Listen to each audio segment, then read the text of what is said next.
presentasikan mengenai yang pertama ada fitur remediasi agroindustri, lalu fitur remediasi pertambangan, lalu fitur remediasi agroindustri. Dengan saya sendiri, Jadang Garawika Rasmi dengan NIM 30. Saya Kamila Nurdia Maharani dengan NIM 14. Saya Niki Masai Putri Maharani dengan NIM 50. Yang pertama itu ada fitur remediasi limbah cair industri tahu yang menggunakan tanaman melati air. Jadi limbah cair industri tahu yang dibuang tanpa pengolahan disolokan itu dapat mencemari air lingkungan. Untuk mengatasi pencemaran ini digunakan metode filter remediasi yang menggunakan tanaman pelita air yang mampu menyerap dan menurunkan kandungan polutan seperti pH, TSS, BOD, COD, dan kekeruhan dalam air limbah. Next.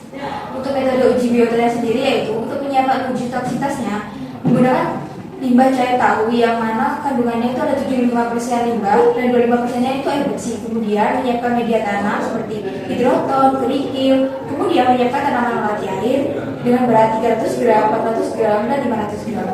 Untuk jenis biota yang dipakai yaitu tanaman melati air yang digunakan sebagai agen filter remediasi. Untuk desain toksitasnya yaitu ujian dilakukan dengan variasi berat tanaman melati air yaitu 300 gram, 400 gram, dan 500 gram. Untuk limbah cair tahu yang diencerkan dan dimasukkan ke dalam media tanam. Kemudian parameter diukur sebelum dan sesudah perlakuan untuk melihat perubahan kadar polutannya. Untuk susunan reaktor ujinya sendiri, jadi reaktor yang berupa wadah atau ember yang berisi media tanam yaitu kerikil dan hidron, kemudian tanaman melati air ditanam sesuai variasi beratnya, kemudian limbah cair tahu yang diencerkan kemudian dimasukkan ke dalam reaktor. Untuk hasil pengujiannya sendiri yaitu tanaman melati air efektif menurunkan pencemaran limbah cair tahu setelah 7 hari perlakuan. pH-nya itu meningkat menuju netral, sedangkan untuk kekeruhan, TSS, BOD, dan COD itu menurun signifikan. Perlakuan dengan berat tanaman 400 gram dan 500 gram itu memberikan hasil yang terbaik. Parameter pH dan TSS memenuhi baku mutu limbah cair. Sedangkan BOD dan COD hanya memenuhi pada perlakuan tertentu, yang mana itu membuktikan melati air itu efektif sebagai agen filter remediasi limbah tahu.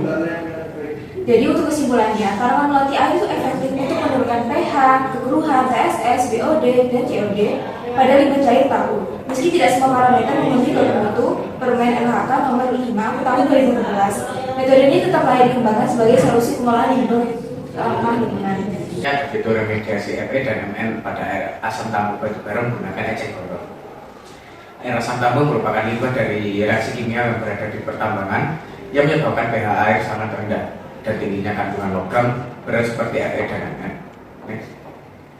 Lalu metode uji biotanya ada penyiapan uji toksisitas, yaitu menyiapkan tanaman eceng gondok setinggi 20-23 cm. Lalu tanaman ini diaklimatasi selama 2 minggu dengan air bersih hingga tutupan vegetasi kurang lebih dari 70% dan tingkat kematiannya berkurang menjadi 10%. Lalu jenis biotanya ada eceng gondok dan purun tikus. Lalu desain uji toksisitasnya itu media tanam berupa campuran tanah dan 10% vokasi dan air asam tambang dialirkan dengan debit 5 meter kubik per hari selama 25 hari. Lalu pengambilan sampel air dan pengambilan sampel air itu 5 hari sekali. Lalu susunan reaktor ujinya ada reaktor terdiri dari 2 petak besar, masing-masing ditanam satu jenis tanaman dengan jarak tanam kurang lebih 15 cm. Lalu setiap pengambilan sampel didahului pengukuran pH dan suhu air.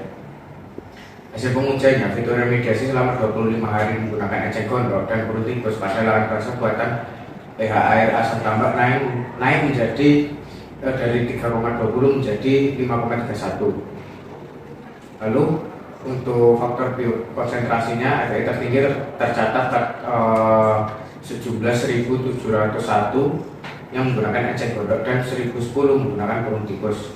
Next. Untuk kesimpulannya yaitu fitur remediasi dengan eceng gondok dan purun tikus pada lahan basah buatan selama 25 hari berhasil meningkatkan pH air asam tambang dari 3,20 menjadi 5,31 yang mengakumulasikan Fe dan Mn dengan FBK Fe tertinggi 1701 serta efisiensi Fe menjadi 87,11% sampai 95,28% dan MN dari 70,08% menjadi 79,8%, sehingga kedua tanaman ini efektif untuk menurunkan logam berat pada air asam tambang meski pH air akhir belum memenuhi baku mutu. Selanjutnya terkait dengan bioregenerasi PPA atau bakteri umbian yang cair agar. Yang kedua, limbah cair merupakan salah satu dari beberapa jenis limbah yang dapat membahayakan oleh kehidupan manusia sendiri, terutama oleh kandungan PB yang terdapat pada limbah.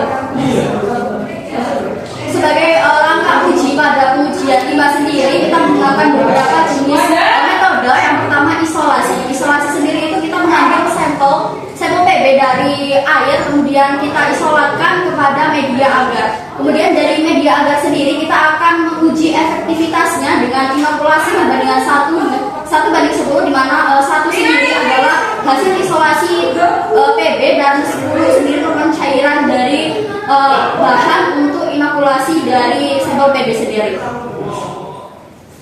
Berdasarkan jurnal yang kami temukan bahwa kita menggunakan jenis isolat bakteri A hingga H, di mana untuk awal ppm itu sama sekitar 1,557 ppm, namun dengan hasil akhir berbeda untuk setiap isolatnya.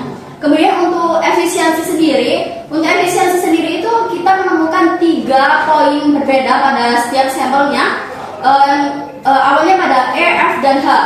Dengan kadar efisiensi penurunan PB yang sangat besar, sekitar 79, 80, dan 81%. Hasil ini selaras dengan pengujiannya yang menggunakan bakteri Bacillus, di mana bakteri Bacillus sendiri itu merupakan salah satu bakteri yang efektif untuk menurunkan kadar pH dan juga PB di dalam tanah.